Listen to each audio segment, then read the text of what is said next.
رسول کریم صلی اللہ علیہ وسلم نے فرمایا، جب تم میں سے کوئی شخص دعا کرے تو یہ نہ کہے، اے اللہ اگر تو چاہے تو مجھے بخش دے، بلکہ وہ پختگی اور اصرار سے سوال کرے اور بڑی رغبت کا اظہار کرے۔ باوضو سونے کی فضیلت۔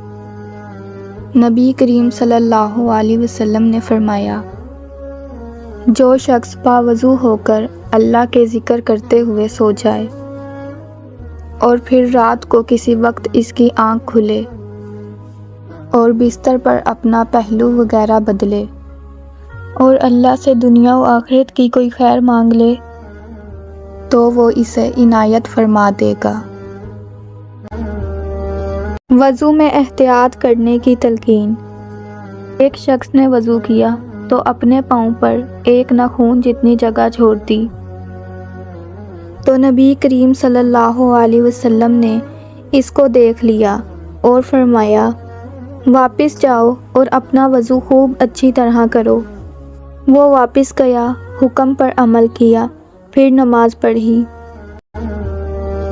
3 دعائیں جو رد نہیں ہوتی۔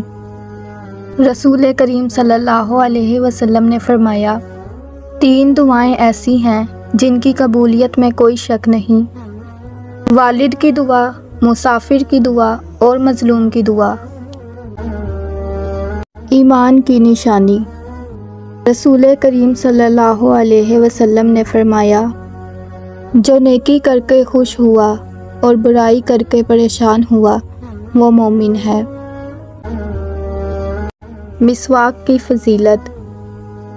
رسول کریم صلی اللہ علیہ وسلم نے فرمایا، تم مسواک کا لازمی طور پر اہتمام کرو، کیونکہ یہ منہ کو پاک کرنے والا اور رب تعالیٰ کو راضی کرنے والا عمل ہے۔ حلال و حرام مال کی پرواہ کرنے کا بیان۔